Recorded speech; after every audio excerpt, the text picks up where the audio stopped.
IT 업종이 그래도 공략해볼 만한 시기가 아닌가 싶어요. 그래서 펀더멘탈 점수나 아니면 수급이나 추세를 나타낸 모멘텀 점수가 좋은 종목들을 봤더니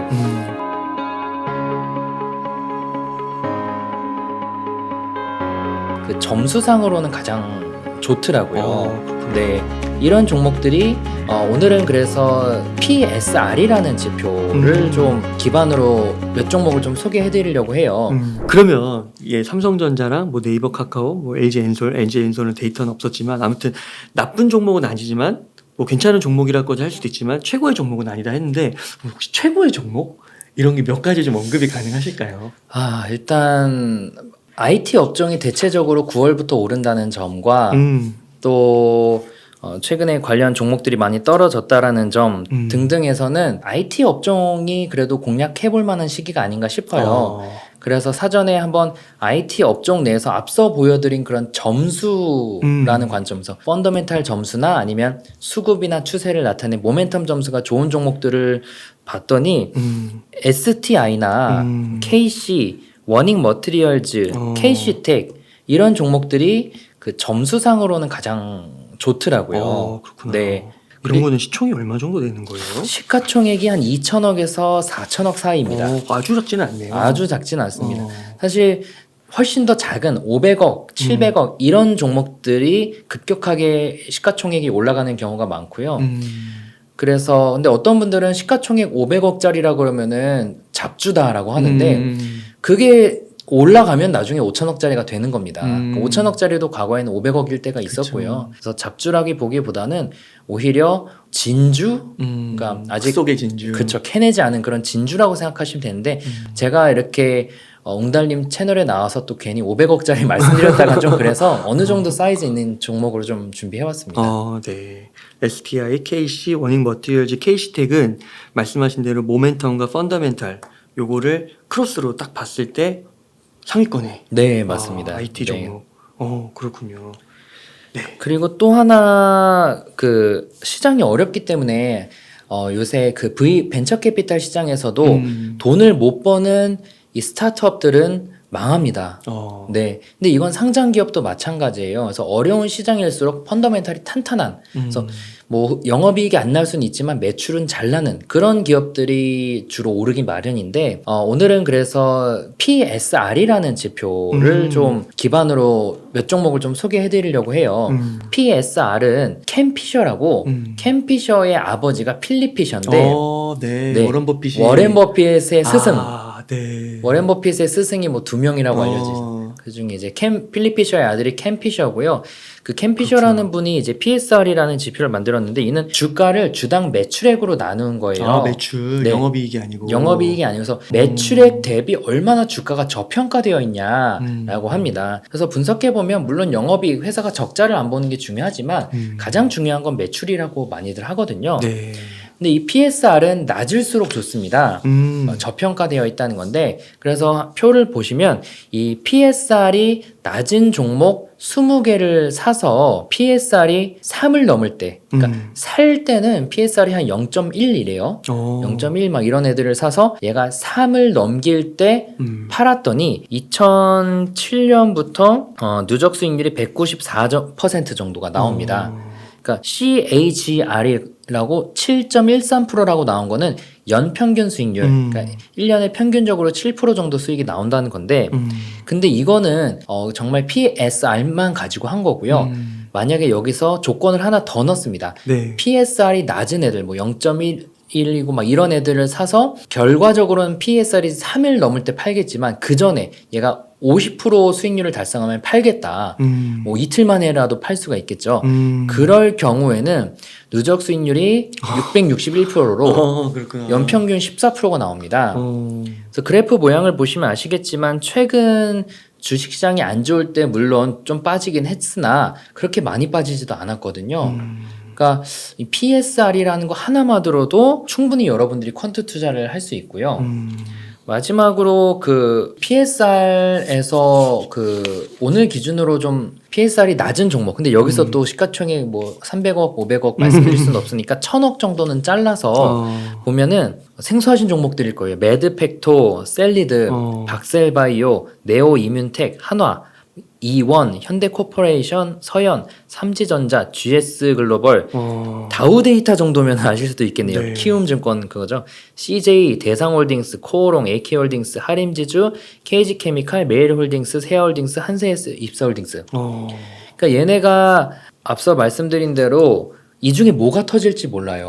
그래서 쿼ን트의 기본은 뭐가 터질지 모르니까 20개 사야 돼. 20개 사고 그 중에 하나가 많이 오를 수도 있는데 아까 보신 것처럼 50% 오르면 팔고 아니면 PSR이 3 이상 되면 팔고 PSR이 몇인지 모르시겠다. 그러면은 그 젠포트라는 서비스 오시면 다 무료로 볼 수 있고요. 아니면 네이버 금융에 가도 나와요. 그러니까 그런 거 보고 얘가 50% 오르지 않았는데 PSR이 3 넘었다. 그럼 더 이상 저평가가 아니니까 파시면 됩니다. 그러니까 이렇게 한번 쿼ን트를 쉽게 시작해 보시는 것도 괜찮습니다. 그러니까 현재 시점에서 이제 그 젠포트에 들어가면 이제 데이터가 이제 주가나 이런 것들은 최신으로 업데이트가 돼 있을 거고 거기에서 이제 PSR 뭐 0.1이든 0.2든 그걸 설정해가지고 하면 종목이 쫙 나올 거고 네. 거기서 뭐 우선순위로 뭐 하나 조건 이렇게 걸어가지고 네. 뽑아가지고 네. 20개 그냥 다 투자를 해버리는 거죠. 네네. 그래서 그 젠포트라는 서비스를 이용하시는 분들은 다 무료거든요. 음. 무료로 그걸 다 자동 매매로 연동을 시킵니다. 근데 굳이 자동 매매로 안 해도 돼요. 이렇게 뭐 길면은 몇 년씩 가져갈 수도 있는 종목들을 그냥 보시고 손으로 가끔씩 봐주셔도 글쎄요 2007년부터 시뮬레이션 600% 이상 나왔는데 앞으로도 이렇게 무조건 나올 거라고 제가 절대 말씀을 못 드리겠으나 아마 해보시면 그냥 그 손으로 투자하시는 것만큼은 좀 수익률이 나오지 않을까. 네. 그렇죠. 그 느낌으로 투자하는 손투자가 많아가지고. 네. 그러니까 이게 되게 어떻게 보면 어떤 분들에게는 되게 생소하고, 이게 진짜 될까? PSR이 그거 체크한다고 이게 될까? 되게 불안하게 여길 수 있는데, 이게 제가 듣기로 거의 뭐, 미국에서는 이런 퀀트 투자가 또 오히려 더 대세라고. 그쵸. 미국에선 이미 한 2018년부터 예. 전체 거래 대금의 한 80% 90%가 퀀트 투자입니다. 퀀트. 네. 와, 그러니까 이런 룰 베이스로 한다는 거잖아요. 네, 그렇죠. 뭐 거기에 머신러닝, 인공지능이 가미된 경우도 있는데 결국은 퀀트나 알고리즘, 즉 기계적 투자가 8, 90%입니다. 우리나라가 그럼 좀 늦는 건가요? 아니면 기관들은 이미 또 퀀트로 많이 하고 있는 건가요? 우리나라는 굉장히 늦죠. 그렇군요. 그래도 베트남이나 이런 뭐 개발도상국들 대비해서는 빠르지만 미국의 견줄 바는 아닌데요. 근데 요새 여러분들 주변에서 퀀트란 얘기 들어봤을 수도 있어요. 맞아요. 우리나라가 또 한 번 시작하면 빠르잖아요. 그래서 최근에는 굉장히 빠르게 확장되고 있는 것 같긴 합니다. 그렇군요. 그래서 지금은 이제 PSR 낮은 종목 20개를 매수해서 PSR이 3을 넘길 때나 아니면 주가가 50% 올랐을 때 매도하는 전략을 어떻게 보면 하나를 소개해 주셨는데 이런 전략이 엄청 많은 거죠. 뭐 엄청 많죠. 내부적으로 그 개인 투자자들이 만든 것만 벌써 400만 개 가까이 되거든요. 400만 개? 네. 와. 너무 많아요. 그러니까 그런 것들을 공부하면서 이런 거는 좀 리즈너블하네 상대적으로. 그렇죠. 그러면 그 전략을 택해서 적용해 보면 되는 거고. 네. 그러니까 충분히 PSR은 리즈너블해요. 매출이 잘 나오는데 저평가되어 있으면 사야 되잖아요. 근데 사야지 하고 봤더니 매드팩토? 안 사죠. 근데 퀀트는 그걸 사는 게 퀀트입니다. 그러니까 그 테슬라도 그런 거 아니에요. 쿠팡도 다 PSR이 그렇죠. 나오는 거지 뭐 영업이익은 그렇죠. 없잖아요. 네. 근데 그때 못 사잖아요. 못 다. 사죠. 근데 테슬라도 보면은 거의 뭐 2020년 다 되어서 1년 만에 막 10몇 배 가는 맞아요. 거잖아요. 그게 이제 매드팩토가 테슬라가 될 수도 있는 뭐 거고. 안 될 것 같지만 네. 그런 식으로. 네. 이게 되게 흥미롭고 정말 이게 퀀트 투자가 그러니까 뭔가 이렇게 되게 생소할 수도 있지만 뭔가 내가 투자를 하는 데 있어서 한 번 더 그냥 가볍게 우선은 한 번 더 검증한다. 백테스트로 체크한다. 크로스 체크를 하겠다. 네. 이런 식으로 한번 해보면서 점점 수익이 잘 나오면 점점 더 퀀트 쪽으로 좀 더 이렇게 내 의사결정에 가중치를 둘 수도 있는 거고. 네. 네, 되게 흥미로운 것 같습니다. 그러면은 대표님 혹시 만약에 지금 대표님에게서 딱 하늘에서 1억이 탁 떨어진 거예요. 네. 그러면은 어떤 전략을 써서 좀 매수를 하시겠나요?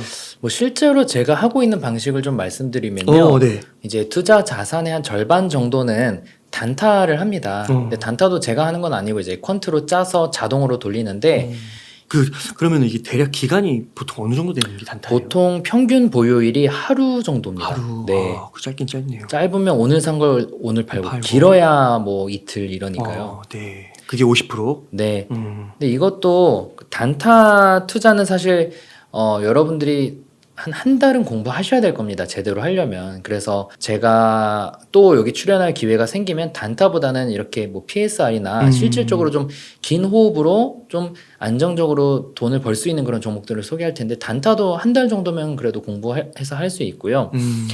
또 하나는 저는 이제 아까 말씀드렸던 소형주 투자, 저평가 투자는 계속 하고 있습니다. 지금 4년 넘게 히스토리가 쌓여가고 있고요. 4년 넘게. 네, 그리고 아쉬운 거는 그 자산 배분 투자도 했었어요.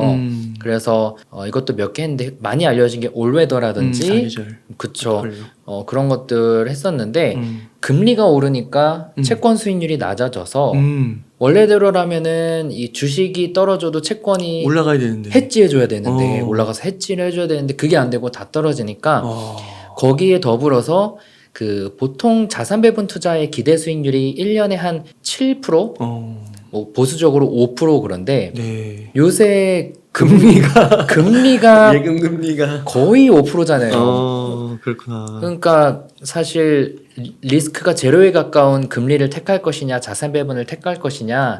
저도 어찌됐건 이런 투자 관련 서비스를 운영하고 있지만 저마저도 조금 금리를 택해서 자산 배분은 좀 쉬고 있는데, 이 부분은 뭐 좀 두고 보다가 긴 호흡으로 다시 들어갈 계획은 가지고 있습니다. 그러니까 이게 저도 사계절 포트폴리오를 처음에는 되게 재밌게 흥미롭게 이게 보긴 봤는데 네. 이걸 하려면 좀 개인적으로는 자산이 좀 많아야 아, 100억 정도 있으면 5%면 그래도 5억이잖아요. 그렇죠. 근데 이게 100억이 없는데 이게 5%가 나오는 게 좀 의미가 있을까? 혹시 이게 좀 그런 생각은 솔직히 좀 들더라고요. 아무래도 기대 수익률이 굉장히 높은 건 아니다 보니까 네. 말씀하신 대로 뭐 그럼에도 불구하고 역사적으로 그 가장 검증이 된 투자 방법 중에 하나이기 때문에 소액으로라도 계속 증액해 가면서 하면 언젠가는 100억을 모을 수 있지 않을까. 근데 막상 저마저도 솔직히 쉽지 않죠. 그래서 사실 100억이 있는 게 아니라면은 자산 배분도 좋긴 한데 뭐 소형주 투자도 굉장히 매력적이고요. 네. 저뿐만 아니라 소형주 투자는 이미 너무나도 검증된 투자 방법이기 때문에 괜찮은 방법이고, 아니면 뭐 앞서 말씀드린 IT, 뭐 삼성전자 이런 것들도 대형주 좋아하시는 분들은 충분히 진입하기엔 좋은, 혹은 진입해 있다면은 조금 뭐 분할로도 좀 더 들어가 볼 수 있는 그런 시기가 아닐까 생각합니다. 그러니까 국내에서 그 퀀트 투자 책을 내신 분들 인터뷰를 몇 분 해보니까 국내에서 하시는 분들은 거의 다 소형주를 얘기하시더라고요. 소형주 그렇죠. 전략. 네. 그게 수익률이 잘 나오시나 봐요. 저도 해보면 600 몇십 프로 수익 난 것도 있었어요. 근데 그거 팔리는 순간까지도 몰랐어요. 걔가 팔렸는지. 그리고 아직도 무슨 종목인지 기억이 안 납니다. 퀀트 투자. 네, 그게 이제 퀀트 투자예요. 그렇구나. 그렇게 해서 만약에 뭐 이런 거면 좋을 것 같아요. 그 퀀트 투자 너무 이제 미국 중심으로 봤을 때는 벌써 이미 대세니까, 그리고 오늘 방송을 들으면서 좀 흥미를 가지셨다면은 기존에 또 약간 중장기 스타일로 이런 스타일이시면은 뭐 그거는 그대로 남겨두고 그 중에 좀 일부로라도 일부 금액으로 퀀트를 한번 해보시고, 뭐 예를 들면 더 구체적으로 PSR도 한번 해보시고, 아니면은 또 그 소형주 투자도 한번 해보시고, 만약에 또 실제 돈을 못 넣는다고 하면은 시뮬레이션도 가능하니까 그렇죠. 네. 그런 식으로 한번 공부를 해봐도 참 흥미롭겠다. 네. 그런 생각이 드네요. 네. 돈을 벌려면 공부는 피할 수 없는데 그동안 뭐 시황이나 이런 그 기본적 분석에 많이 투자하셨다면은 이런 퀀트 관련된 쪽에도 한 달만 잡고 한 달. 한번 공부해 보시면 좋을 것 같고요. 또 제가 공동 집필한 그 현명한 퀀트 주식 투자라는 책을 좀 활용해 보시면 퀀트의 기본부터 어느 정도 궤도에 오르는 데까지는 좀 이 베이스가 깔리실 겁니다. 더불어서 뭐 홍보하는 걸 되게 안 좋아하는 성격이지만 그 자사에서 서비스하는 젠보트라는 서비스도 뭐 그냥 일반적으로 이용할 수 있는 수준은 다 무료이기 때문에 전혀 부담 없이 한번 그 시청자분들이 퀀트에 입문해 보시는 거를 권장드립니다. 예, 좋은 것 같습니다.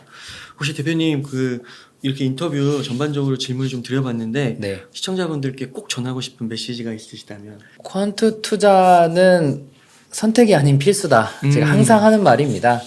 근데 이제 필수라고 해서 정답은 아니니까 일정 부분이라도 당장 시작해 보시는 거를 한번 말씀드려 보겠습니다. 그러니까 이번에 코로나 이후에 좀 주식시장이 들어와서 좀 그리고 지금 이렇게 하락기를 좀 맞아가지고 좀 힘드신 분들, 근데 자신의 투자 그 습관 중에서 스타일 중에서 뭐가 좀 문제일지 점검해 보는 데 있어서 좀 구체적으로 퀀트 그 데이터를 갖고 구체적인 숫자를 갖고 역사적인 데이터를 갖고 한번 검증해 보는 그런 시간을 가져봐도 한층 업그레이드 되지 않을까 싶습니다. 네.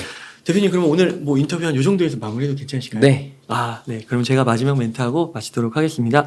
이렇게 해서 현명한 퀀트 주식 투자의 저자이신 문호준 대표님을 모시고 이야기를 나눠봤습니다. 긴 시간 동안 유익한 인사이트 많이 나눠주셔서 감사의 말씀드립니다. 오늘 고생 많으셨습니다. 감사합니다.